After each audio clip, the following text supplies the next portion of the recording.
we're recording this late, unfortunately, so this isn't going to be as apt as it would have been. Yes, right, that's it. Get that out of your system now. Blame me for being on holiday. Yeah, I do blame you for being on holiday. Who has holidays in November? That's not the summer. I would say people with too much free money, but... too much free money? Too much free monies. Does normal money cost money? Yeah, it does. I didn't pay for anything, though. I think I paid for a few drinks and stuff, but yeah. Because the flights were paid for and we were staying in relatives' house, so...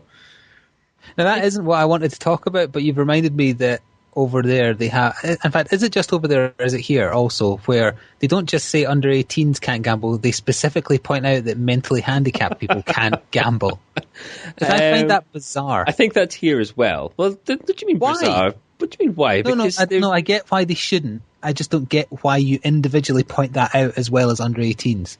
Because... To make it obvious. What series of events is going to lead to a situation where someone who is mentally handicapped would read that sign and go, oh, better not.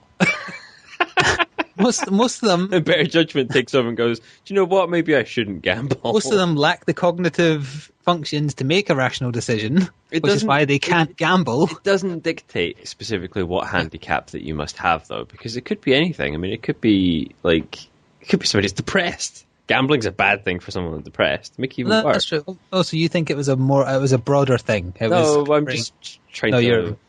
You're trying to save them, but no. Yes, well, I did have a rather amusing picture taken under one of those signs, yes.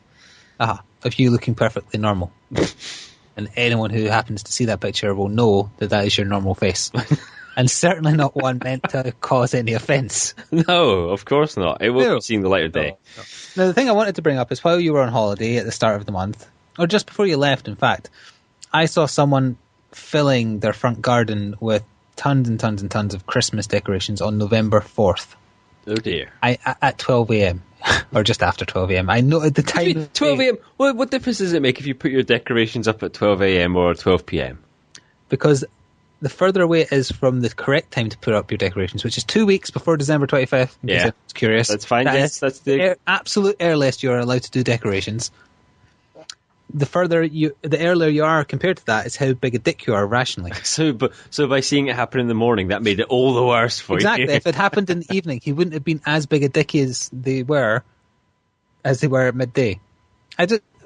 Why put your decorations up on November 4th? I understand if you're a shop, or if you're doing Christmas adverts and things like that, but why your house decorations? So you're saying that we should have a Christmas jingle going on here, for No. And the way to make anything Christmas is just add those sleigh bells, and there you've got a Christmas version of whatever your theme tune is. In fact, if you hear anything with sleigh bells, it makes you think it's a Christmas song, and not the Christmas Rapist. The Christmas Rapist. I'm not even going to ask you to embellish that. Okay. There was a very good American Dad episode where the whole point of it was the main character getting annoyed and no one says those words that I never say to anyone any year. I go out my way not to say it. Do you remember from last year? Yes, you don't say I challenge myself not to say, Merry Christmas in a manner to someone else to wish them. But this episode was about people now in America say season's greetings instead, because apparently Merry Christmas is offensive to some people who aren't Christian or who celebrate Christmas. So it was the main character. We thought we had that everybody goes around saying season's greetings, and that's very silly. Not as silly as putting up your decorations on November 4th, though. I don't mind the season's greeting thing. You should go out there with a gun and just shoot them all down. Yeah. Shoot some other things while you're at it.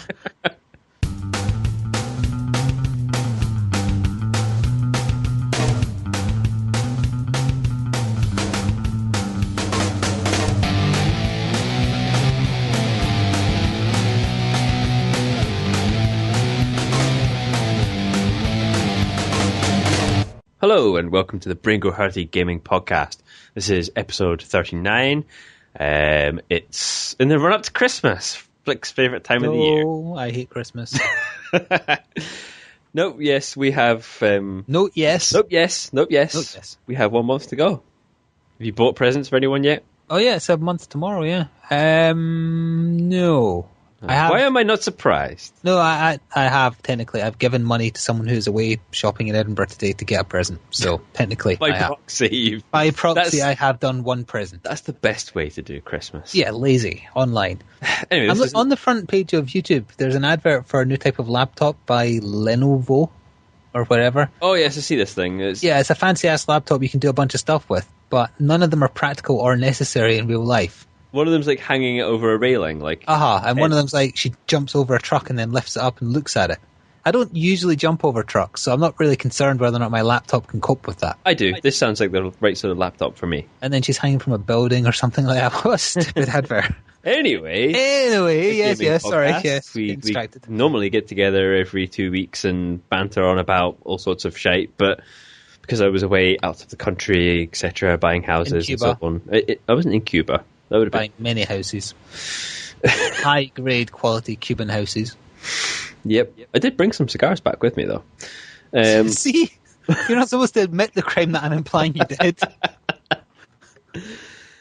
So, yes. Oh yeah, let me just remove that stuff about Christmas from my notes now that we spoke about it at the start.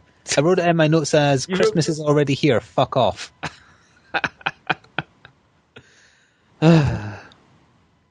If you like to annoy Flik, email saying Merry Christmas aimed at Flik. I don't read them, you read them. ringohurty@gmail.com for There's a question. What weird Christmas present would you like if... Well, I don't want to say if money wasn't an issue, because then you'd ask for something very stupid. What? For example, a weird present that I would quite like, just from a curiosity point of view. You know how we have... No. You know how we have programs like Tarrant on TV? I don't know if it's on anymore, but programs like that where it's like showcasing weird adverts, but it's always extremes. It's always an extreme example of an advert that's funny or sexy or gross or vulgar and that kind of thing. I'd quite like, say, an hour or 2 hours of normal adverts from different countries, just because I'd be interested in seeing what they think sells to the people of that country. Like, say... No, it's the same. It's the same. They're because you haven't spent time abroad. But no, I've been abroad and seen TV over there.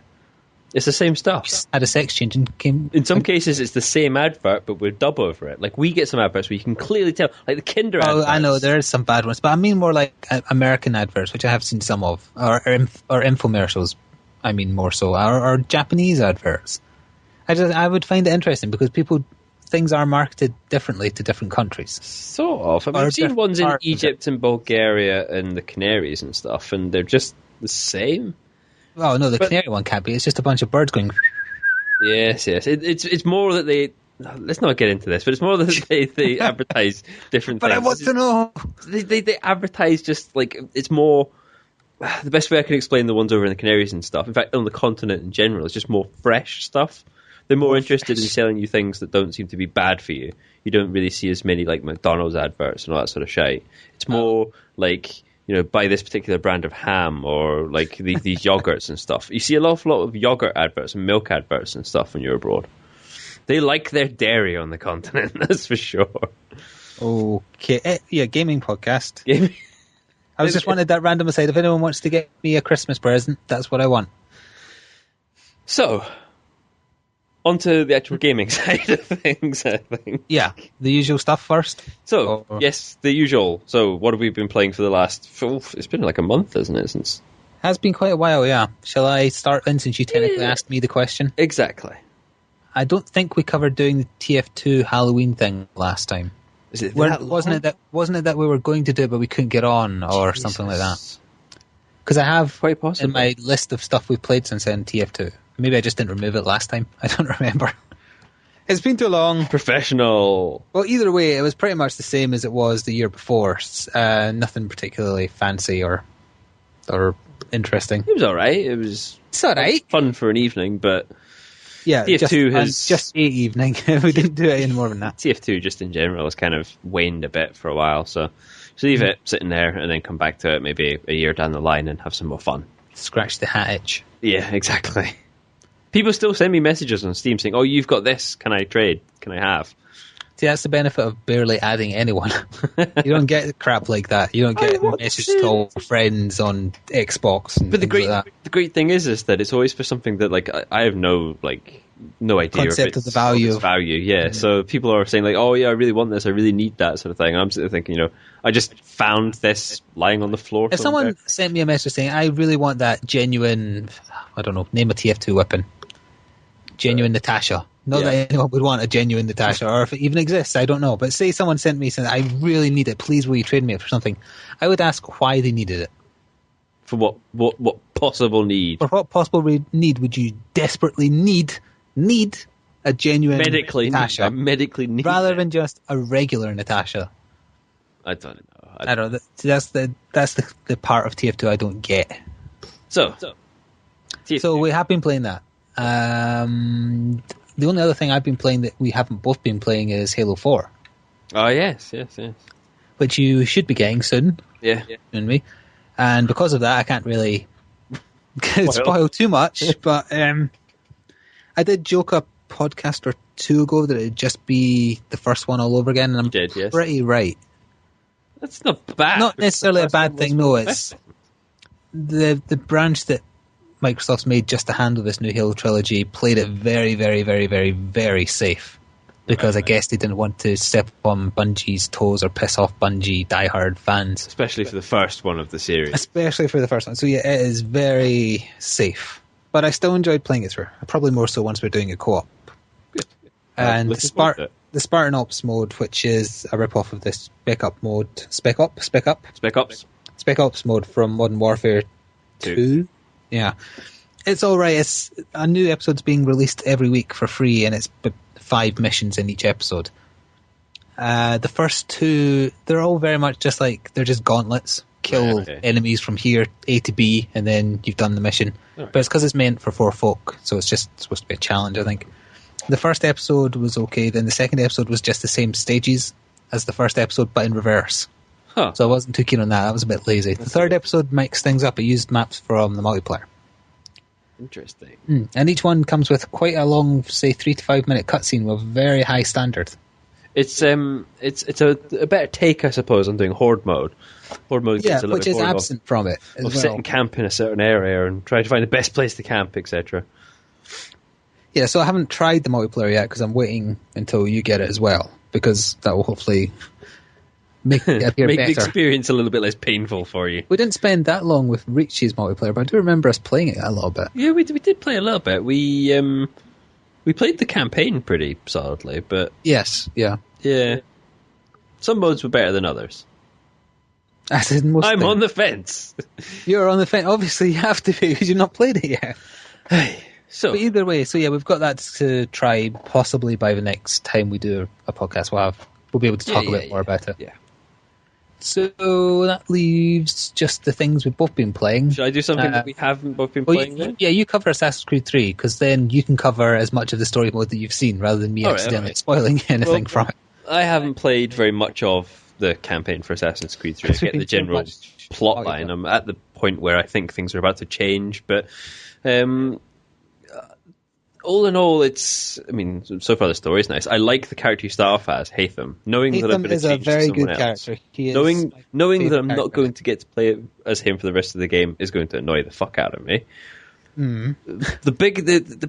It's just like the rest of the games, except for just continuing on with the story and stuff. So there's not really anything story-wise that I can really comment on as such. It doesn't feel as...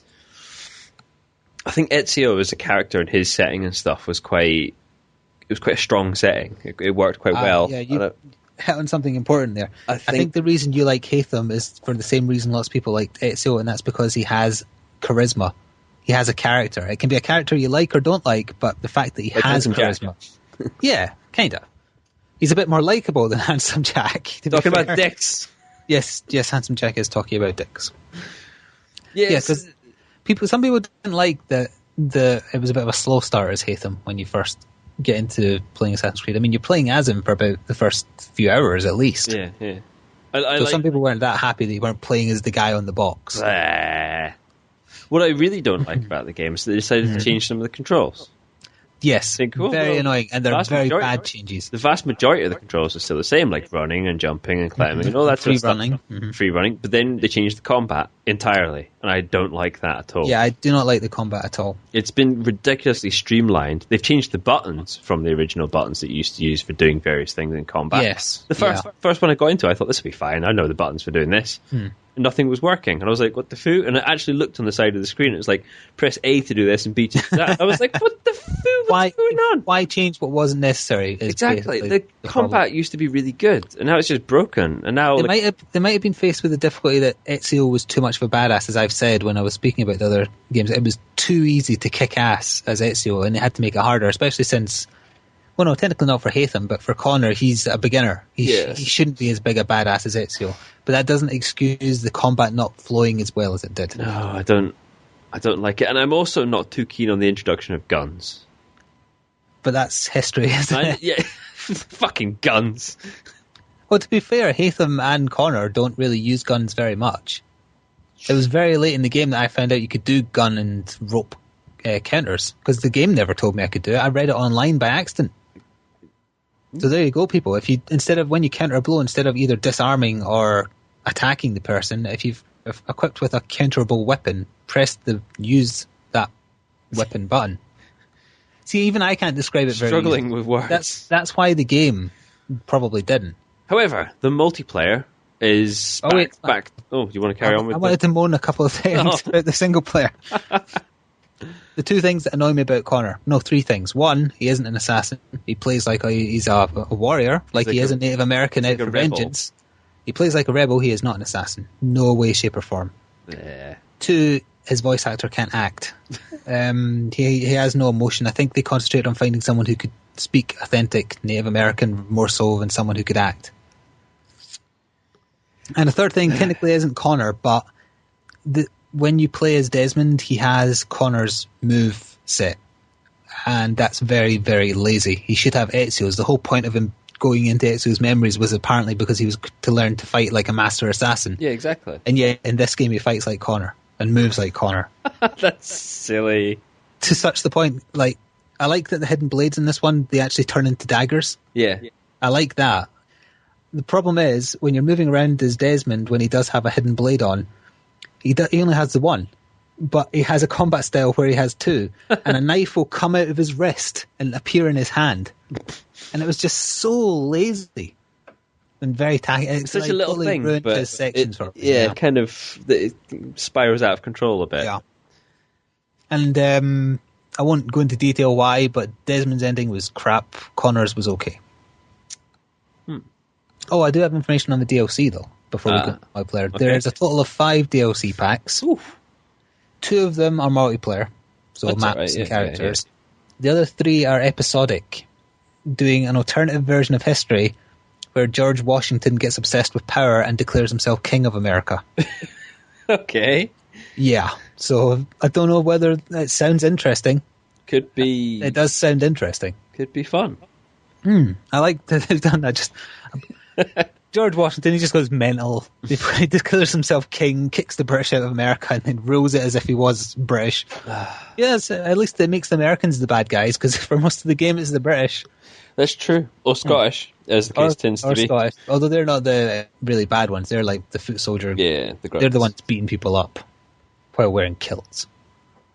So as you were saying about the multiplayer, yeah, you go on about that. It's back to the old form. It's back to being good, back to being playable.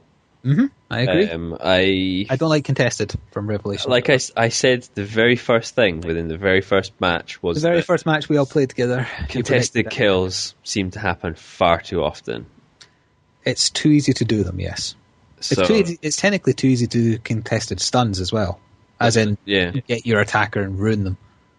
That's the only bugbear. Oh no! What about the stun exploit? There's that as well, but hopefully which is apparently by design. I have looked into it. Ubisoft is apparently aware that if one person stuns a player, someone else on your team can stand right next to that person, wait for them to get up and stun them again, and they have no danger of being killed by that person because they are locked out of being able to do anything for a few seconds after standing up.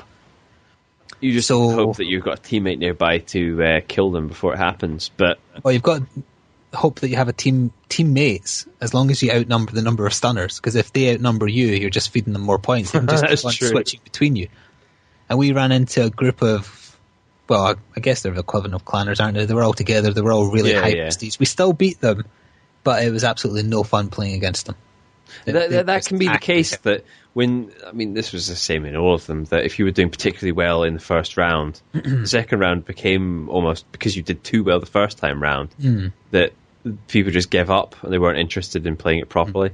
And it saps the fun out of it. Those people clearly were just waiting for the stun round where they could just stun people, because they were terrible. Absolutely. That's why we won, because we managed to get so many points in that round. I don't mind being stunned, or any of the stun shenanigans, as long as it's done with a certain element of decency. Let's say, like decency. It's the same with like kill stealing and stuff. I don't like you're lining it up to do a nice decent point kill, and some idiot who sees that you've marked a target just comes screaming in and stabs them or shoots them for 100 points. That's the way to talk about CR. He bought you XCOM. That's true. Should we move on from Assassin's Creed? We've been talking about it. Oh, you should probably thank CR for buying you XCOM first. That's something you will be playing. I got my copy of XCOM. I was going to buy it myself, but somebody decided to gift me it. So, it was CR's way of celebrating his partnership. By which I mean he's married YouTube. I was going to say he's not marrying me. No, he's marrying YouTube. He's marrying the YouTubes. All the tubes. All the tubes.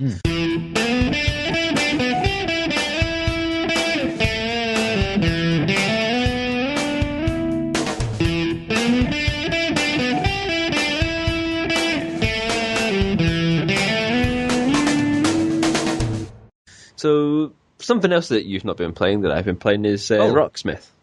Oh yeah, I watched you doing about that. Yeah, I got Rocksmith for my birthday. After I was always kind of interested when I heard about it the first time round. Guitar Hero with a real guitar. Yes. And then there's that part of me that was going, well, how is that really going to work? And after seeing videos of it, like in action, I thought, actually, I do kind of want that, and I've got it, and I'm impressed. Did you get the version with a guitar? Because I thought I saw you using yours. I did buy one with a guitar. No. Oh, I thought no. I was just double checking. It was actually your guitar I saw you playing when you were playing with it. Yeah. Right. Okay. So it works with any guitar. Yes, or bass. You don't have to get a peripheral. No. It's any genuine electric guitar that has a working line-in out jack. Has it taught you to play guitar yet? Well, I already kind of knew, but it's more refining techniques and stuff like that for me. Bits and pieces that I've self-taught myself over the years are being refined by like a tutor that I see, but I'm also using this as a more structured way of like continuing to practice, because I find sometimes that I get bored with like learning something or one particular song that's supposed to teach me a technique from one of my lessons, and I'll go right back into playing something I learned like 10 years ago or whatever. Which doesn't do anything for your learning, because you're just playing stuff that you've already mastered. It doesn't do anything for you. Whereas this gives me some good songs, some bad songs, and it's also throwing in a few bits and pieces that either I'm a bit rubbish at, or something that maybe I want to iron out a bit, like say chords, for example. All the various different variations of chords and stuff. All the various variations. just committing stuff to memory. Is it like the easiest way to explain the game in general, right? Is that if you were to take, it's not a game. That's it exactly. It's not a game. It's a teaching aid. It's a learning tool. If you were to take elements of like Guitar Hero or Rock Band, and the two smushed together with some semblance of wanting to teach you rather than just giving you a high score. Yeah, exactly. I mean, you can play it like if you're really crap, it will end up playing essentially like you're playing Rock Band. But as you get better at doing it, it starts throwing more and more things in for you, and eventually you end up playing the song for genuine. Like you could go away, and as long as you've committed, the notes you're supposed to play to memory, you can go and play the song, on your own. It doesn't matter. There didn't seem to be a lot of songs when I saw you playing it. I know you have to buy tons of DLC. There's 50 on the disc. Of various different types of rock, pop, whatnot. So they can't cater for everything, I realise, but they do expect you to buy DLC songs. Yeah, there is that. But that doesn't really bother me. That's not so much what I bought it for. It wasn't to learn those songs. I bought it to practice some of the techniques and stuff that are in there. But what if none of the songs on there teach you a certain thing that you want to learn. There's separate like menus and stuff for like practicing like chords and for fret positioning and doing harmonics and bends and slides and all that. There's separate little mini games and stuff for you to practice doing these things. I see. So you can sit and play like Chord of the Dead, where it comes up on screen telling you a chord to play, and you play that, and as long as you get all the notes correctly, machine guns kill all the zombies that are in place there. And if you don't get it right, it doesn't kill them all, and they keep moving further towards you, and so on and so forth. Are you making up that mode, or is that mode really in it? That's in it. Chord of the Dead, it's called. Show me next time. I want to see it. I will. But it's interesting. I would say that like it's not something to go out and buy a guitar for. If you've already got one and maybe like you self-taught yourself for a bit, and maybe what if you've never played one before and if you've never get the one with a guitar? If I'd never played a guitar before, I wouldn't recommend it because it's one of those things that you might not enjoy playing guitar. So I wouldn't tell somebody to go out and buy a real one. Yeah, get a Guitar Hero one and see if you enjoy pressing those 4 buttons. If you think that's something you could do for real. It's definitely. I mean, there's no real way about getting around this. It's a lot more difficult than playing Guitar Hero because, as I said, it's not a game. You're playing the real thing. Yeah, so, Guitar Hero, as Simon says. Yes. So yeah, I enjoy it. I would recommend it to anybody that's got a guitar and is interested in maybe picking it up, or is self-taught and has maybe not progressed very far and they've got a lot to learn and wants to improve on some of their techniques. Are you feeling overburdened by money? Feeling overburdened by Rocksmith. That's an endorsement right there. That's also a segue into the next game to get you to shut up about Rocksmith. Yeah. So, Borderlands 2. Borderlands 2, yes. The Mr. Torg's Campaign of Carnage DLC. Which do you remember the title? Because I fucking couldn't. It came to me as I was reading out Mr. Torg's Campaign. That's all I wrote in it. In my notes. Testosterone! Testosterone indeed. So, how do you think it compares to whatever the first DLC was called? Pirates Booty, something or other. One. Scarlet's Booty, Bum. Yeah, there was something about breasts and things, yeah. I like Mr. Torg, but other than he is that, an amusing character. As a bit of DLC, it didn't feel like I was getting my money's worth. Yeah, it seemed shorter. It Even didn't seem after we did all the side quest, it seemed shorter. It didn't seem like there was enough in it. It didn't seem like there was enough variety to it. It seemed like there was an awful lot of reused stuff. There was like the mission where you're essentially running around being chased by a skag, where you're just running up and down the place. The arena itself gets far too much use out of the external part of the arena. Just run to the end of the inner workings of the arena, then run all the way back, and then run to the end of it. Oh yeah, that quest. Loads of quests involving you just using the same busy location. Work. Yeah, exactly. Busy work quests. It's no. Yeah, I liked the character. I didn't mind the DLC. It was shorter than the pirate one. It wasn't as amusing consistently. I mean, like as a story, I suppose it was fine, but it could have been embellished a little bit. I don't know. It doesn't. I don't enjoy that they keep on putting in these ultra hard bosses and making them exceptionally tacky. I knew you were going to get onto the bosses side of things. Yeah. Even the ones out of the original game are essentially very tacky. They don't seem to be able to do a good boss fight, pretty much. No, they don't. They can't. Their idea of challenge is, we'll make him insta-kill you, regardless of your level. That's the way they do it. It's the MMO style. That's how they've gone about it. They've dealt with it like an MMO developer. Oh, they call it raid bosses, mind you, I suppose. Exactly. So they expect you to find the tackiest setups possible in order to even have a chance of winning. I don't like that. Or to get 4 incredibly pimped out people. There's not necessarily like the tacky equipment and stuff, but that's what it comes down to. If you want to play with just 2 people, that's what it comes down to. Finding cheap ways to get through it. Yep. How many hours did we spend getting the gear together to do some of those bosses? It's just ridiculous. Essentially farming MMO style. Farming guys that drop a particular rare piece of loot that can help us for hours. And we only just today finally killed Hyperius, even though we'd already killed Pete from the Torg DLC. That's true. But we're stuck with Master Guy. So how many more pieces of DLC are on their way from Borderlands 2? 2 more. So it's 2 down, 2 more to go. I imagine we'll only see 1 more before Christmas, unless they're going for 2 a month, because I think the Pirate DLC was the start of this month. No, the end of last month. We'll probably see the last DLC in January then. But yeah, Borderlands 2 in general, definitely a worthwhile buy. Definitely something you should go out and Which get. is just getting the season pass. Keeping in mind it lets you have one bad DLC out of the 4. Technically. Well, if Torque 1 was a bad one, then yes. But if we find that there's one that's worse than the Torque one, then possibly no. Mm. I was worried going in it'd be like Moxie's Underdome from the first one, which I think a lot of people were. It's not like that. You only go into the arena technically twice. Yeah, for an actual for waves of guys. I mean, yeah, it's not done in the same way at all. It's the real concept of the arena is still there, but you're using more the map around it for the vast majority. Yeah, there is actually a plot. So that leaves Black Ops 2. Black Ops 2. I was going to put something in about Resident Evil 6 because I don't know if we ever actually mentioned it. And it's probably been out too long now for us to blooming do that review thing I had in mind. Yeah. We could fit that in. We could do a Black Ops 2 one instead. We could. That's what I had in mind. So in that case, do you want to briefly sum up Resident Evil 6 then? Yeah, Resident Evil 6 in a nutshell then. Right, okay. It's not what I was expecting. Yeah.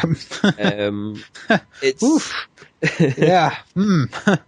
I'm still holding out for them to go back to old school style and do it like I want to see somebody standing and running, on the spot as they walk up to a wall, that sort of thing. I want to see that again. You mean a bit like Capcom went all retro with Mega Man 9? They went back to how it used to look in 8-bit. You would like them to kind of go back to PS1 era Resident Evil style. Yeah, but there's some bits that I like. I didn't dislike it at all. I did enjoy it all the way throughout, but not you're going to say the same thing. Not for necessarily the same reasons that I should have. The script falling. The script writing is terrible, but it's so bad that it's funny. That it makes it funny. There's a particular on my video that was uploaded earlier today, part 18 on my YouTube channel. Timestamp I put on there for a prime example of bad writing, of why the writing's bad, and that conversation is actually sensical. The answer that guy gives to that person's comment, right? It's technically right. Matches, right? It is right. Yeah, it is right. The vast majority of it throughout the rest of the game, somebody will say something and somebody will respond back with something completely irrelevant. It doesn't make any sense whatsoever, and that could be funny. Like the first time Jake and Sherry and Chris and Piers meet, that conversation is hilarious. The way it doesn't flow, I can't remember it offhand, but it's something like, "What is it?" Yeah. Maybe nothing. That's how the conversation goes. I felt that the enemies were quite good. I felt like some of the One Even Cup, the ones with guns, as we've named it, One Cup. Oh, One Cup. I liked One Cup actually. I quite enjoyed the zombies and the context way of killing some of them. Like smashing people into walls, or you'll pull a pole out of their hand and beat them over the face with it. In a melee kill. And One Cup was very like the Nemesis. That's probably why you liked him. I liked the Nemesis, Resident Evil Nemesis. Yeah. Because I liked the intimidation of being hunted by something that isn't very easy to knock down or is invincible. The guns are all right, but there's something I never really quite got attached to using any of the weapons. I don't want to sleep with this gun. Yeah, is that what you mean? Don't want to sleep I in that barrel. Do not want to sleep with any of those guns. Exactly. But definitely the worst part is the quick time events. Absolutely, way too many. Chase sequences with the quick time events and stuff were horrible. Way too many, and they were done in such a horrible way with horrible cameras and wrong tutorials sometimes as well, telling you you're doing something when you're not. Like the end of Chris's campaign is by far the worst, but the end of his is the best example of how bad a bad section of a game is. I did mention I was going to talk about level design as well, but that kind of sums up the points I was going to make. Level design can either be it isn't clear enough what you're supposed to do, or it can be a nonsensical level, and as in it doesn't make any sense. Like in Leon's campaign, you're constantly going further and further and further down into catacombs, and yet after a boss fight, you're suddenly on the surface. That makes no sense. It doesn't interrupt play, it just makes no sense. Exactly. So it's bad level design. Yeah, because somewhere in the background of your head, you've still got that, I should be really deep underground, and then all of a sudden why am I on the surface? Why was I just fighting a shark zombie thing? Shark zombie. None of that compares to the first 2 stages of Jake's campaign, though. The fecking avalanches coming at you from 3 directions. Avalanches do not work that way. You loved all the vehicles and stuff getting like hit by helicopters. That's how I will always remember Resident Evil, a game in which I was killed more by modes of transportation than anything else. And you probably died. In fact, you know what? You probably did die more from vehicles in there than you did from zombies in Resident Evil. That's probably. I never died a zombie once. Somebody could go through our videos and probably pull together the stats, but it probably will be that. It'll be if I still had all the raw files, I could just do a compilation of me dying for each vehicle. Train, ambulance, bus. It's something I was tempted to do, snowmobile.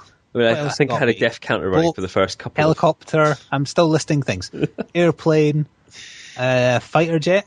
No, I think I didn't die during that section. I think I've listed every vehicle. Motorbike. And you haven't played through Ada's campaign yet, have you? No, I haven't. I haven't had time. There's too much stuff has just been dumped on me all of a sudden. It's like you go through that summer gaming drought and then poof, you've just got tons to get through. Ada's campaign wasn't any better, really. That's all right then. I'll get around to it at some point. You do spend pretty much all of it staring at her arse because you're constantly going through vents. So if you're into that sort of thing, then that's a plus point. If that flips your switch, then get through the main campaign so you can unlock it. I'm still thinking about those avalanches. I thought you were about to say, I'm still thinking about her arse. The arse would be better. I was going to say comparable there. Your arse is comparable to an avalanche. That sounds like a line from Monkey Island. How appropriate. You fight like a cow. Exactly.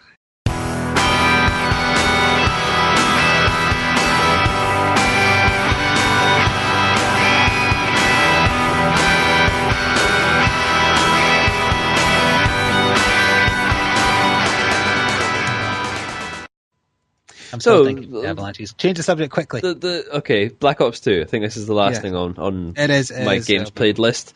Mm-hmm. I didn't buy Modern Warfare 3. I played Modern Warfare and Modern Warfare 2 and Black Ops. Nope. And I have enjoyed the multiplayer quite a lot for these games. I'll be honest, it's just one of those guilty pleasures, I guess.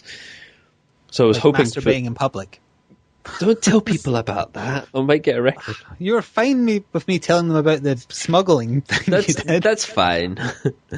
But the multiplayer for Black Ops 2 is supposed to be like the highlight. That's what people play these games for. That's what I was going to say that's apparently what it's really about, the multiplayer. So we fired it up, and I managed to convince you to play some.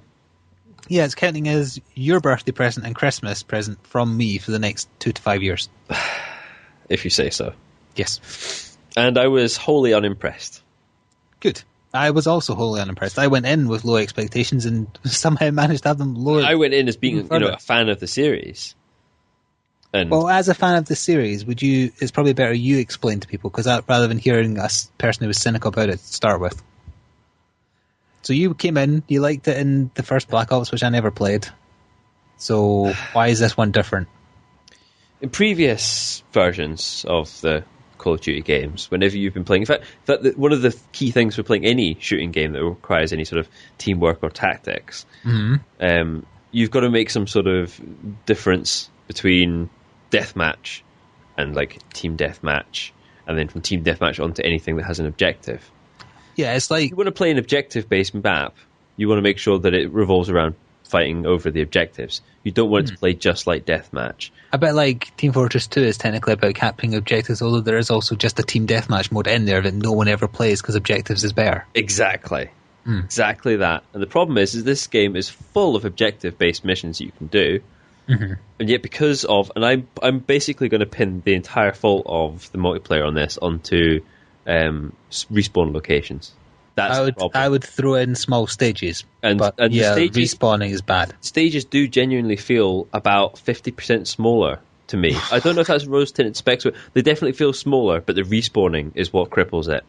I'll take a good example of one of my favourite maps from Modern Warfare 2, where essentially what this is a big, massive, open sort of field. And in the middle of the field, there was like a sort of a row of, I can't remember the name of the map, but there was like a row of like hedges, which kind of split it. So it was almost like a big donut shape, right? All right, yeah. But in the middle of that sort of row, you had like a little underpass. So essentially you had our side, their side. You could go around the sides to fight each other, and you could go into the middle. The no man's land essentially in the middle was covered by this set of trees. There's these bushes and stuff. But you had your side and their side, and that was fine. But having yourself get sniped off from a distance from somebody, totally cool. But for you to respawn, and for you to respawn like right behind the person that just sniped you in their side of the map is retarded. That's stupid. And that thing does kind of happen in this. I have spawned right behind an enemy. And then vice versa. You get people that spawn. And as you pointed out, you die more often than getting shot in the ass than anything else. And it's fine. If you like to play at, under deathmatch and team deathmatch style of, like, you're basically running and moving around in circles, constantly watching all around you, then that's fine. If you want to play it, if as a team deathmatch or deathmatch type game, it works perfectly fine to a certain extent. As in a totally brainless, just run around and fire. You'll probably do all right. I mean, that's what I ended up doing. I realised tactics didn't matter. I was going to get shot in the back by folks spawning there anyway. I don't play shooting games like that. I like to have like neither do I. Tactics. I like to have it so that my plan here. I'm going to play camper or whatever. I'm going to find this particular place where I can hole up quite well and take pot shots from here, or take a few people and go down this route, and then not have us like gun through and like wipe everybody out for 10 seconds later, that whole squad of people to respawn just behind us, run around the corner and shoot us in the ass. It just seems stupid. You don't feel like you're progressing through the map or doing anything. It reminds me of, did you play Rainbow Six on 360? Yes, I've got Vegas too. Oh yeah, Vegas. Right, you've only got the second one. Did you play the first? I think so. Yeah. I think. I really enjoyed the multiplayer and just the terrorist hunt mode of Rainbow Six Vegas. And then the second one came out and the multiplayer was ruined. It was the same maps and essentially the same. The only thing they changed was the respawns, and it ruined it.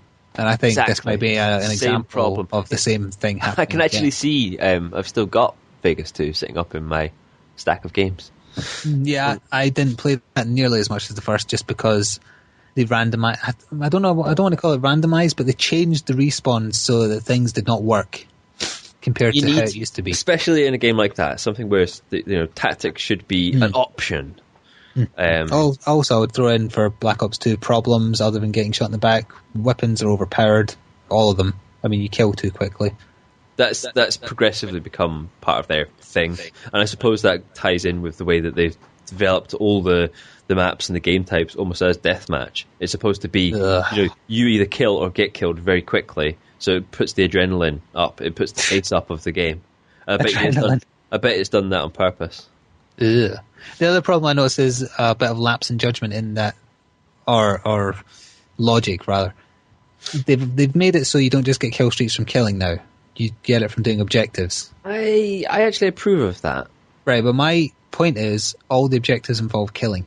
You have to defend this location. You defend it by killing people. You have to go take this location. You take this location by killing people. True. I don't see any difference. Well, you don't always have to kill somebody to take an objective. Possibly not. Possibly. But yeah, the vast majority of it does still involve killing. But then, that's kind of one of the reasons why you play a shooting game.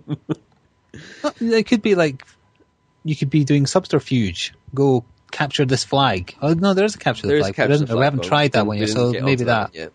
But if capping the flag provides you with experience also, then fine. Yeah, I take back that one. It does. But you have done it then. No, but it does. You don't know. It does, because it rewards you with points, and it's the points for win prizes. Yeah, exactly. So I was kind of looking forward to it, but now it's a bit. I mean, we've still got a bit more testing to do on it, but yeah, we'll probably test a bit more tonight.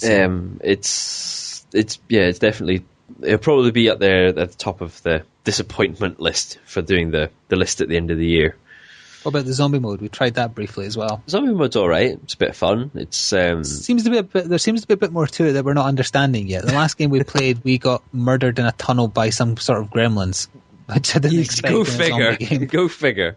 Our faces got humped by gremlins. I feel that the weapons seem to be, particularly the pistol, seems to feel really underpowered against the zombies. And you die way too fast. Even if you're definitely aiming for the head, the bullet doesn't connect. It doesn't seem like your health regenerates either, even though it technically does on screen. it still seems just after a set number of times getting hit, you die. Maybe that's the point. I don't know. It's Yeah, always either been, way. It's always been that way. It's always been that way. And the single player is the brief place I'll be complimentary so far. Anyway, about the 4 missions in. I'm quite liking it. Story's a bit. I think maybe if I'd played Black Ops 1, it wouldn't be as confusing, possibly. Oh, right, I think it's returning characters. It tries to sort of, especially, as far as I've played, it tries to sort of hint back at certain things and make assumptions that you know certain things. And so I think they're lost on me, but it looks nice and it plays all right. I like the future tech stuff. I thought you would. I like fancy Tom Clancy-esque futuristic bullshit. Which is why we should have got Ghost Recon 2 or whatever it was called. The one that everyone kept telling us to play, but I got scared off by very under par reviews, and it didn't look as good as it initially seemed. Yeah, that's true. 3 and what have you. It seemed a bit too basic. But yeah.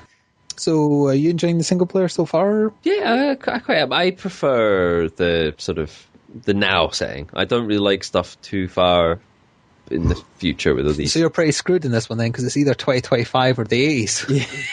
Yeah. The 80s stuff isn't too bad and stuff. I did quite like the section using the squirrel suit and stuff. That was quite cool. Oh, that's I wasn't pretending stuff. You're not allowed to say then that you like present day stuff. I wasn't pretending to be a Tanuki or anything. They were using magic gloves to stick to stone. I've got magic gloves. They can nano gloves, they were calling them. How does nano machines make you stick to a wall? Either way, it seems. Yeah, right. I will reserve judgment, but so far it seems like the best part of it. It would be nice if they would make it co-op. Yeah, I had that complaint with Modern Warfare 2. It didn't make sense to me that they don't do co-op campaigns. I guess they think the multiplayer is the only thing people care about, so it's the only thing they try and make an effort on. We're all about the co-op, though. That's what we do. Yes, that's our thing. Co-op is our thing. Yeah, that's why we're getting Halo. Yes. Well, actually, no. The reason I got Halo was so I had something to play while you were on holiday. But it also has your co-op. Junk. Blowing through my junk, as opposed to your junk. Oh, well, there's time for both. Yeah, I think we probably should. Do you want to complain about something different? Do I want to complain about something? Yeah, I'll bring up a complaint, shall I? Not so much a complaint, more of a told you so. Oh, okay, I told you so. Go on then. So I did a fair amount of reading about the Wii U, both when I was on holiday and when I came back a little bit more in depth, now that it's been officially let loose onto the world. And, not very underwhelming. Yeah, exactly. I was expecting it to be everywhere, and it to be so ridiculously overhyped it would be unbelievable. But it's been, as you say, underwhelming. It's also been marred with quite a few issues. Well, apparently, the first thing that you've got to do, day one, you get it, install it, you've got to then download a massive firmware update, which takes forever. It's a 5 gig firmware update that updates every file on the Wii U, because the Wii U comes with 4.2 gig of whatever, of programming, of the stuff you have out of the box. And what's interesting is the most basic model of the Wii U has only 8 gig of space, 4.2 of which, or 5 after you do the compulsory turn it on update, is now taken up. And the average Wii U download is going to be between 1 and 2 gig. People are going to be fooked. People are going to be fooked. They're going to have to, well, I'm sure Nintendo would enjoy them buying the 32 gig version, but even that isn't big to have a big digital library. You'd have to buy an external hard drive, which in the long run might be cheaper than the bigger version of Wii U, for the record. On top of that, the Wii U controller, their new fancy pad thing, can't charge up via plug-in into the console like an Xbox or a PlayStation can. So how does it charge? You have to plug it into a wall socket or into a docking system. Oh, so you can't play while charging? No. Well, I don't know that for sure. You may be able to, assuming you've got it plugged into a wall socket somewhere that you can sit near, I guess. But anyone stupid enough to have bought a Wii U at launch that knows the answer to this, stop listening to this podcast. You're not welcome. I don't understand. That's such a stupid thing to do. Why, when you've got essentially the power source in front of you, in fact, the thing that you're planning to use, why not have it so you can have the controller plugged into that charging? It must be something to do with the amount of power it requires, I guess. I'm not sure. And the following is that the Pro controller that they released for it which is for the hardcore fans and stuff. So, it doesn't come with a headset jack. So if you use voice chat in a game, you still need to use the Wii U gamepad, the one with the screen and stuff, to plug that and turn that on, use that with the headset, and then use the controller separately. That is so stupid. That is apeshit stupid. And that's the hardcore controller. That's the one. You are so hardcore, you need both our controllers next to you. You have one hand on each. And as I was about to say, if you choose not to download the 5 gig firmware when you turn it on, you don't have any access to their online stuff. You can't transfer anything over from your original Wii. You can't get on the Wiiverse thing. Yeah, because it basically kills the internet without it, doesn't it? It just you can't. And apparently it bricks if you turn off the Wii U while it's doing the update. But that might not be true. It's an expensive paperweight you've got there. It is, yeah. Well, it's by Nintendo. I hear they do a lot of those these days. I mean, like we did say quite a while back that from what we'd seen, it was not going to do so well with the hardcore fans. No. Not hardcore gamers. I'm going to send you a picture of a Wii I don't want to see your junk. Again. It's I watched a comparison video of Arkham City on the PS3, 360 and the Wii U version. Apparently it has a lot of nasty screen tearing and stuff. It has a lot of nasty screen tearing and sometimes it has very bad texture pop-up. But other than that, it looked alright to me. But one thing that was very noticeable to me in the comparison video was they did something really weird with faces. And someone posted this showing, pretty much summing up what was very weird about the Wii U version, with the help of a mystery theater, screenshot at the end as well. So what you're looking at there is Catwoman as she appears in the PS3 version, Catwoman as she appears in the Wii U version. It's a very small image I'm seeing here. Yeah, it's quite small. And then a Japanese actor who happens to have the same shaped face she has on the Wii U. Do you see what they've done between the two consoles, though, for some reason? There's different hair, different glass. The face is wider and rounder. Yeah, it is. It's not face-shaped. It looks like that weird actor that they've put on the end of it. Yeah, it's like a potato shape rather than... Yes. That's weird. And there doesn't seem to be any reason for it, because it's got the graphical capability of making a normal-shaped face. It's not Minecraft. It doesn't have to be a block. But yet it's a block. That's so very weird. It is. It seems... That was the first thing that jumped out at me as I was watching the comparison, because when the comparison first starts, it's like there's no screen tearing. Well, there is a bit, but not a lot. So you're thinking, oh, it looks the same. It looks all right. And then all of a sudden, Catwoman's face is in the screen. What have they done to her face? They turned her into a potato. The thing that I always jump back to is that this is the first of the next generation of consoles, technically, and yet. Yeah, well, but you know, by title it is, because it's the first new console out. But that doesn't mean technically, you know, it's you know, capabilities. In the literal sense, technically, it is not. Yes, I mean, if it's barely capable of, you know, dealing with current gen stuff, then no, it's not going to do very well. As soon as the next one's out, the Xbox 720 or whatever they're going to call it, as soon as that comes out. That'll be it. The Wii U will be... I'm worried the next Xbox will be far too much like a PC, and they'll be wanting to put like Windows 8 in it, and if they do, that'll piss me off to no end. Windows 8 is bloody awful. You never know, the next Sony console might actually be good. It might be. On that subject, I noticed between this podcast and the last that I hadn't had my PS3 on for 3 months. I can't even remember the last time I turned mine on.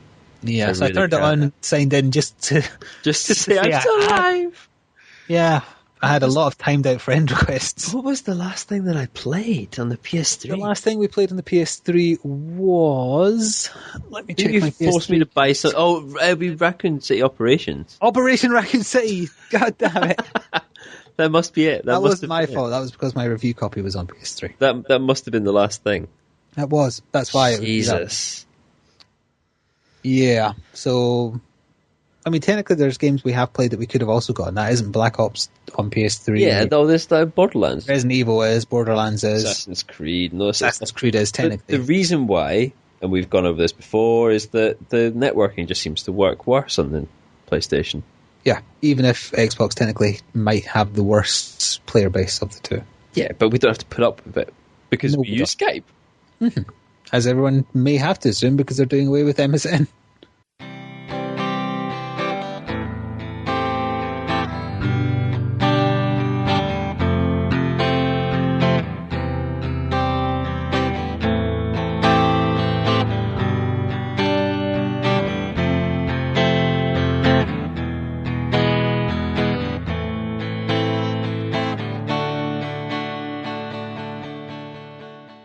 So, would you like to pick a subject? I could tell you a random comment I got on a video.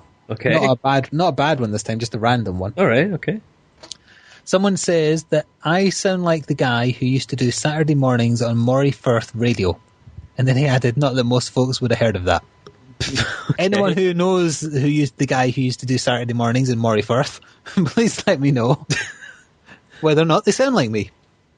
That's lovely. That is lovely. I guess. Yeah, we could keep running with this comment type thing and handle any emails we've had that I know in advance we've had because you told me before we started. Okay, let's take on the email section for a bit. And I'll handle the Facebook comment side of things. Right, okay. The zero that there. There was one. All right, okay. So we have an email from Rory Wood saying, "Hello, Flik and Batman. It's me again. Batman is my pseudonym for when we're playing Assassin's Creed." Your pseudonym? Yeah, pseudonym. Pseudonym, not pseudonym. That's what I said. Fuck you. Yes. I've tried to infiltrate your YouTube under the guise of Batman. It says, I was just wondering if you were going to do any more Borderlands 2 videos, and what do you think of the new DLC? Well, we've covered off the DLC. I think we made the bad choice, because we got Borderlands... You're stealing what I said last night. How dare you? Plagiarize my words and my opinion. Yeah. So, carry on saying my opinion on the subject. Surely you should approve, because then it means you don't need to bother. True. Okay, I'll take a sip from my cola. Yeah, I'm not joking, I really am. We ended up getting Borderlands 2 sort of around the same time as...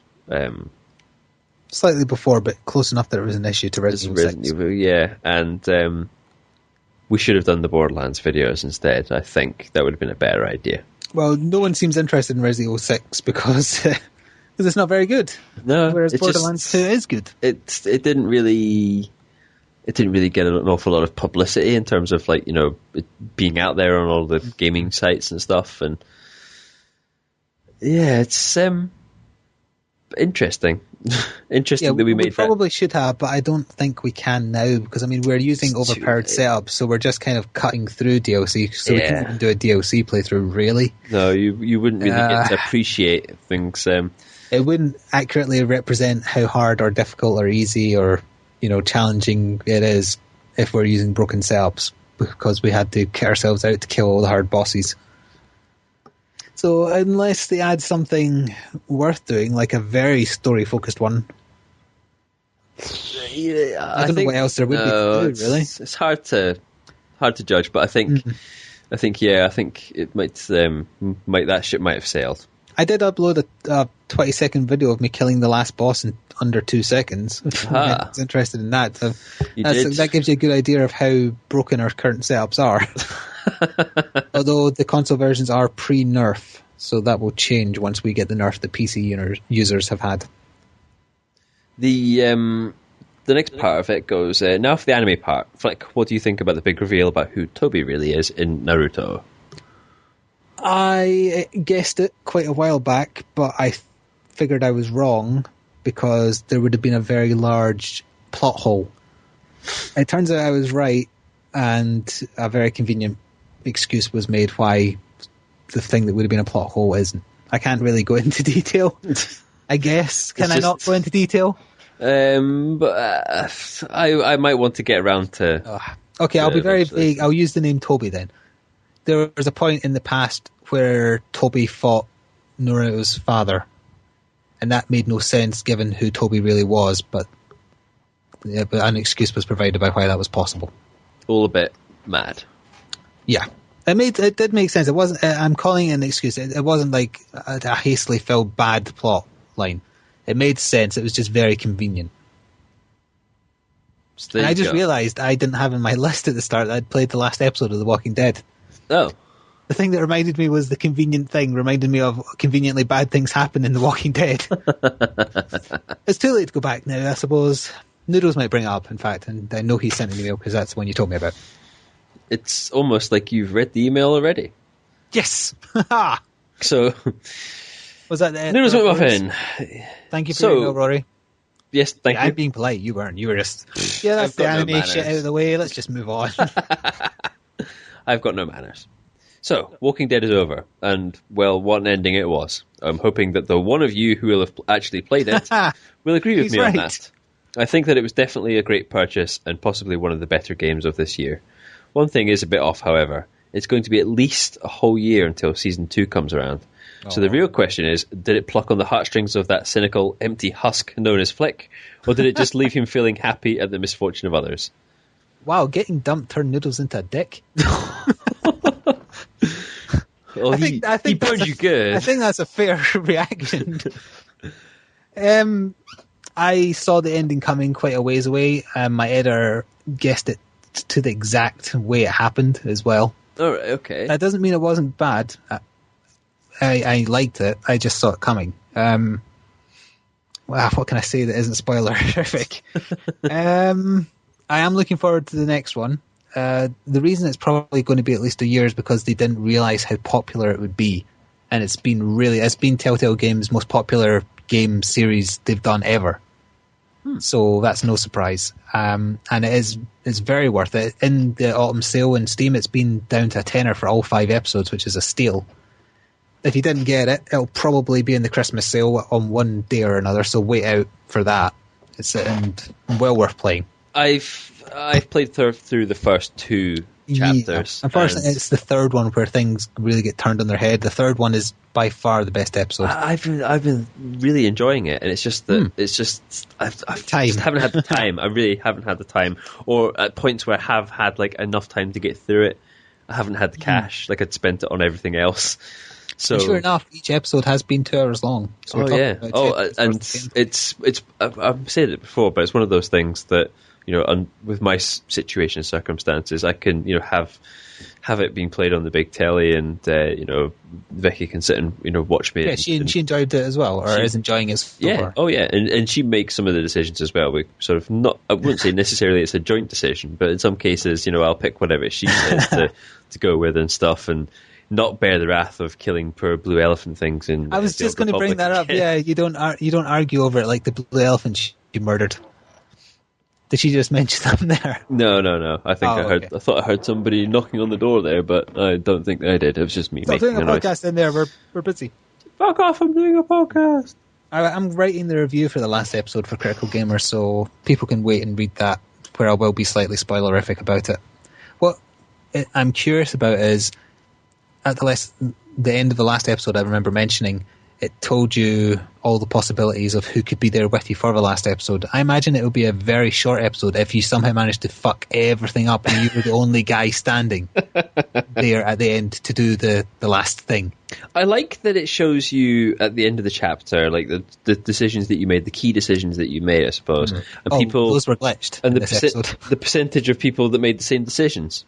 Mm-hmm. I like interesting to that see, as well. Like, you know, whether or not you fall into the majority or not. Unfortunately, when I finished the final episode, it was glitched, so it was saying decision 1, yes, no. Decision 2, yes, no. It wasn't going into details about which each one was, so I wasn't even entirely sure. I can guess what the first one is for sure. And if anyone is curious, the first big decision, I chose to do it because I was just curious whether it would make a difference or not. Even though, because I thought it might have been a homage to one of the George Romero zombie movies, where someone does the same thing and it works. I won't go into any more detail than that. Okay. So there you go. So. Oh, did it stir my heart? No, because I saw it coming. So thank you very much, Noodles. Thanks for getting in touch. And for anybody else that wants to get in touch for questions, comments, just anything, just say hi. Yeah, tell us your phone number, give us your bank details. You can email us at bringohurty@gmail.com. You can visit us on Facebook, facebook.com/bringohurty. Steam group is Bringo Hurty. Just Googling Bringo Hurty tends to come up with stuff. You can... Like how to treat head trauma? Exactly. You can catch the videos of things that we've been up to on Flik's channel at FlikFFXI, or my channel, Blighty Warrior. Just cover Facebook as well. Cover, on Facebook, like someone else did. Somebody else took the time. Edu, I can't remember if that's how you pronounce his name or not. But he was just saying that apparently the Xbox 720 is coming out next year. I'm not sure where he got that information. Possibly Wikipedia. Maybe he works for them. Maybe he does. And he was also just pointing out that Twilight is finally over. No more making vampires seem like pussies. I'm not familiar with the Twilight I've not seen them, but I know of them. So I know of them as well, but I haven't seen them. So I am aware that they're just for girls. Basically, they're just I think that's the gist of it. I think Oh, Ciara is just boasting to me this second that he got a 1500 point kill. You'll never get that. She clearly is just jealous I whipped him. Maybe he is. Whipped him at XCOM. Whipped him at Assassin's Creed. That's right, bitches. Did you know that Grand Theft Auto Vice City was removed from Steam recently? No. Why? Apparently, music licensing problems. I think it was for a Michael Jackson song that was on the game. Was only licensed for 10 years.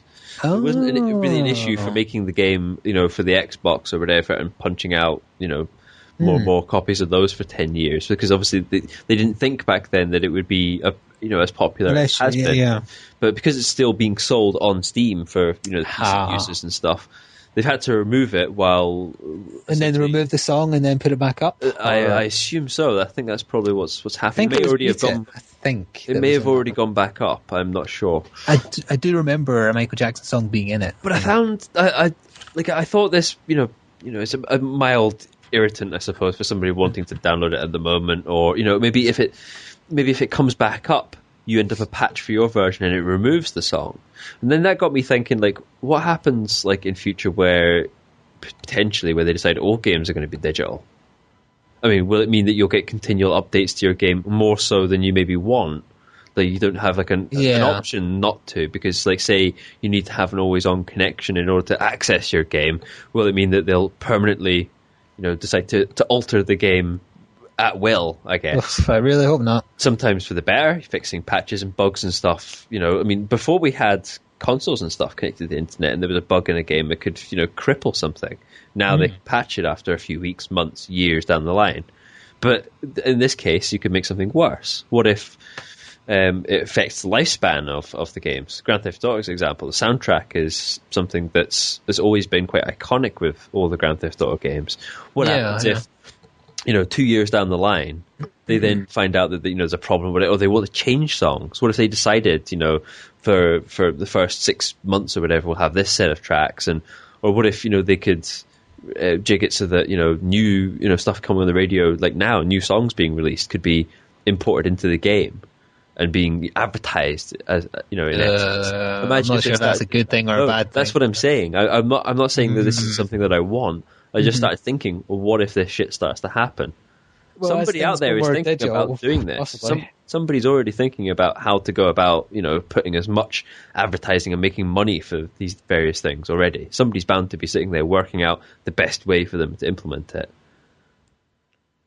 It's a horrible, horrible thought. It's my equivalent of 1983 or whatever. 1983. You mean the George Orwell book? Exactly. Yeah. It's not a good thing. And so your Room 101 would be playing a digital game like that, where the music has to be streamed to you and you get charged for each song. It's not even that. It's more that maybe you like the songs that are on it. There's some songs that I remember. I can't remember which. I can't remember. Yeah, I don't remember which Grand Theft Auto game it was, but on the Xbox where it imported some songs from CDs, and you could use those ones. Oh yeah, custom soundtracks. Some games are still like that. And I always remember, getting into a car and then, kicking off with, a particular song and stuff. And some of that still sticks with you. And if they change that, it could completely change what you remember of, why a game was good, and it can destroy it. Some person might have a really good experience, and the next person comes along and it's been ruined. You review a game one month when it's released, and then they've changed so much with certain things that it could be completely different down the line. Oh, that's something. We never mentioned the Torg DLC quest about killing game reviewers. In which Torg agrees with me on how you review games. You rated it 6 and said it was completely unplayable. 6 is above average. Kill him. So this then brings me on to another sort of similar note, right? Mm-hmm. Can games then be patched too much? Much too much. So like altering things. It's like an artist constantly adding to a picture so much that they make it crap. Or... The more modern day example of that is the Guns N' Roses Chinese Democracy album. Basically, like if you didn't know, it was like this massive long gap between like when the last one was made, and it's not even all the same band members and that sort of stuff. But it was in production for so long that it was essentially overproduced when it came out. There's too much going on all at once. Because when you're sitting there developing a song or doing something, it's fine for you because you've got that like the main set in your head, and then you start adding things, and it all kind of makes sense. But to then be like have that thrust on you for the very first time, it's too much. It's too much stuff going on. You need to strip some too much stuff back. Too many weird sounds and noises, and too many like 20 guitars going off at once and stuff. So is that your 3-word review of Chinese Democracy or whatever the hell you call it by Guns N' Roses? Yeah. Too much stuff. Too much stuff. So I was thinking, like, altering things that are considered to be broken that can hamper the fun of the game. Like, for example, like the challenge we have with Borderlands 2 at the moment is some of these bosses and stuff are not beatable with two of us without finding things in the game which the developers are considering broken. So they're going in and changing some of these broken things. You can see the magic. Are you actually doing the fingers every time you do the raised voice? Broken. I'm doing it like butt buddies. Butt buddies. They're so we're wondering whether or not people are going to be tinkering with things that maybe they shouldn't be tinkering with. I agree that is possible. It's also, when you have a million people shouting at you and potentially all having different opinions, it's very hard to give the people what they want when the people don't know what they want, to be on their side for a second. Games like Call of Duty are probably a good example of that, where people will be shouting, shotguns are overpowered, and you'll have 100 people shouting, SMGs are overpowered. But the easiest way for them to deal with that is that they can track the statistics of things. You can get, I don't even know if Modern Warfare still has this. I think possibly Battlefield had this, where it showed you like where all the deaths and stuff took place within. Something had this. They showed you like the locations on the map. Yeah, you can see locations on the map where the most time was spent, where the most kills were, where all these sort of things. You could see all the hotspots on a map, so they could figure out from that better map design for multiplayer maps and stuff. But you can also track all things like, how many kills are being done with certain weapons, how much damage are these weapons doing, and so on. So you can easily track these things to. It's no longer like a difficult thing to balance. I mean, obviously it's still tricky, but it's no longer as difficult. What you're saying is the information is there for them, though, to see who's telling the truth and who's just dying. Exactly. So it's there, and I mean, this is us going full circle back to Black Ops 2. That. Again, you can keep tinkering with things ever so slightly till you get to the point where they end up breaking. It does have sniper shotguns in it, like Rainbow Six had. That's true, it does. It does seem to be like one of the most popular weapons, at least at time of recording, is one of the shotguns. I don't know what it's called, but one of the shotguns that you can kind of put a semi-scope on it. It insta-kills from medium range rather than just close. It seems to be very popular. Of course it does, if it insta-kills. Well, technically it doesn't matter if you're always shooting people in the back. It doesn't really, as long as you get the jump, which you're going to. Yeah. So, yeah, it's been quite a depressing podcast, this one. I think we've been kind of put down on a lot of things. On that note, would you like to end... Oh, and it's almost Christmas. Would you like to end on some Capcom Bear news? Oh, please. That's just what I want. That's just what we need for this uplifting podcast. You need to start off with like a growl. Like we should have like a pre-recorded growl for the Capcom news. And then a gunshot. A gunshot a few seconds afterwards. That was a baby bear I was shooting. That was a baby I was shooting. Hello, I'm a baby bear. Hello. They talk like CR's creeper voice. That's his normal. Everything. All the rest of that is his normal voice. That Irish stuff is just put on for videos. He actually speaks like his creeper voice, which is hello. Hello. I'm a creeper. Yeah, because he's like Maz in that he can only make noises, but he's evolved to do certain words. Like so really, he talks like birds, like birds birds and stuff. Yeah. And the cynical Razor family is birds. While I was on holiday when we were visiting relatives, one of them has a parrot. Did you teach it to say something rude? No, his dad has been trying to tell it to say fuck off for years now, but it still hasn't got there. It's because they're all Spanish and stuff, it speaks in Spanish, but it imitates the dog and the cat. Interesting. So it meows and it barks. and it meows. It's a confused bird. It meows, so the dogs go running around into the back garden and running around in circles trying to chase the cat that's not there. Anyway, dogs are stupid. Yeah. Anyway, speaking of bears, that's what we're supposed to be doing. Bear news. Capcom's announced some DLC for Devil May Cry before it's out. Excellent. Just what you always wanted. It's DLC that's clearly on the disc as well, and it was on the disc for Devil May Cry 3. It's that you get to play as Dante's brother Virgil, which is the character that everyone always prefers because he's a smart arse. He's not as camp as Dante, and he uses a katana. Yeah. So yeah, you have to pay to use him. Or, well, no, technically he's going to be like retailer-specific DLC free. That's horrible as well. Which is horrible, because if you don't go with that particular retailer, yeah, you'll be buying it, even though it's on the disc. So Capcom. Capcom. Bears again. I did have an overreaching kind of topic of when people ask me on YouTube or via Xbox whether a game is worth getting or not as a talking point, but we could save that for next time. Yeah, you can actually poll people for opinions, because I don't really understand when people ask me that. Maybe people. Well, no, I do. They want a yes or a no. People are looking for, like, if they see the stuff that you've been uploading, the stuff that you've been playing, and they go, I can identify with that guy. I play the same things. I enjoy those things. He clearly enjoys those things too. Maybe if he's playing this game, he can tell me whether or not he enjoys that as well. But whether I enjoy it or not isn't the point. They've just watched a video of it. They should be able to make up their own minds. Some things, I'll give you a good example. Is it sheep and shepherd situation? Yeah. Some people are sheep, some people are shepherds. There's that, but... And some people have a shotgun. Yeah, that's me. I fall into that category. Shoot them all. But MMOs is a good example. MMOs are horrible to watch. I can never watch videos of an MMO and decide whether or not I would enjoy playing it or not.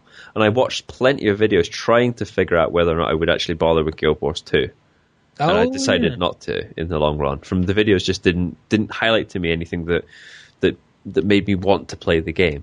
Oh, I hope you're listening. Whoever did all the preview stuff for Guild Wars 2. No, this is even like people, like, just people. I mean, like people just look on YouTube. All right. I watched loads of stuff, and I just couldn't find enough there to say, what? Yeah, this is worth it. I'll go and give it a crack. Just couldn't. Well then, so yeah, I wanted to want to play it. Yeah, sure he did. But there you go. Do you have any other talking points you want to bring up before we finish? No, I think I'm pretty much done. I think I want to go smash my head in with frustration over why Black Ops 2 is crap, and maybe we just haven't played enough of it. We have only done like 10 matches. That's true. But that is quite a lot, and usually quite enough to get a good grasp on whether you're going to enjoy something or not. Bear in mind, we have been doing them within the confines of the boot camp sort of thing. So we've not had like any proper weapon unlocks or anything like that sorted yet. Yeah. I did do some of that last night, like setting up some new. So we should aim for the sniper shot that everyone's using as well. You could do that, yeah.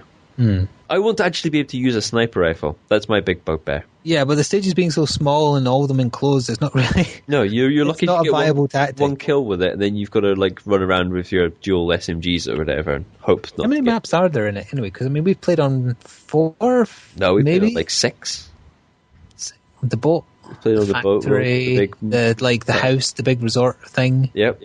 There's one that's like a set of train tracks and stuff that goes around. I've played. All right, so I've not done that yet, but you have. So that's 4. All of them will be held back. The big ones will be DLC. Together.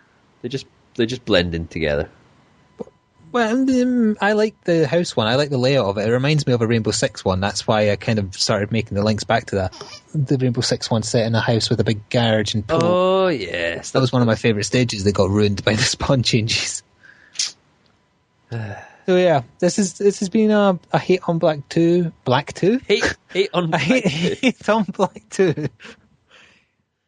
Electric Boogaloo. Hate on Black 2 Electric Boogaloo has been brought to you by Braingo Hurty Podcast. So maybe our opinion will change next time. Yeah, it may well do. We haven't. We haven't been known not to do that. We've sometimes picked things up and gone, this is really good, and then a week later turned around and said, yeah, Resident Evil 6 started as looking forward to it, and look what happened to that. And stuff happens, but stuff happens. Avalanche sections happen. So, continue to keep track of what we're doing on the videos on the YouTubes. Or else we'll find you. Please comment, like, subscribe. Isn't that what you're supposed to do? That is apparently what you're supposed to do. Yeah, you're ask people to see, I'll be learning all this now. And you have to be an absolute slut. Get in on Facebook, because that's going to be the best way to get some actual banter going, because we don't spend an awful lot of time like on the Xbox able to chat with people. We shout at each other on Twitter. We shout at each other on Twitter, and we generally use Skype, so you won't really hear from us just in random matches and stuff. But get on the Facebook and stuff, and you can have a bit of a chat, and who knows, maybe we can get people in on the Skype and play some more interesting games of Assassin's Creed. Yeah, let us know if stuff like Black Ops is more fun if you have lots more people in a game with you.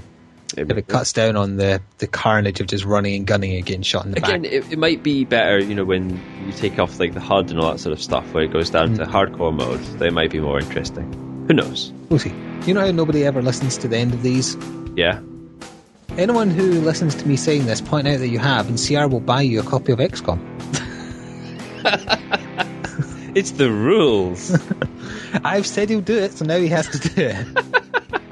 Isn't that some sort of like American law or something? I don't know. This is the bit where we're sort of drifting off into nowhere, where the music is going or something, isn't it? I like doing it that way. I do. It's because you're lazy and don't need to match it up to a proper ending. No, doing the proper ending is very easy, because I just grab the audio cue and just drop it on the end. I see. It's only big. I don't need to hear about how you make these. I don't need to know. I don't need to know. These things just happen. Money just finds its way into my pockets. Exactly. I just make stupid videos. Hey, I recommended that most recent one. We'll see if it makes a difference. It will. Okay. I want to explain why My Little Pony has become so prominent in gaming. Gamers are nerds. Haters gonna hate.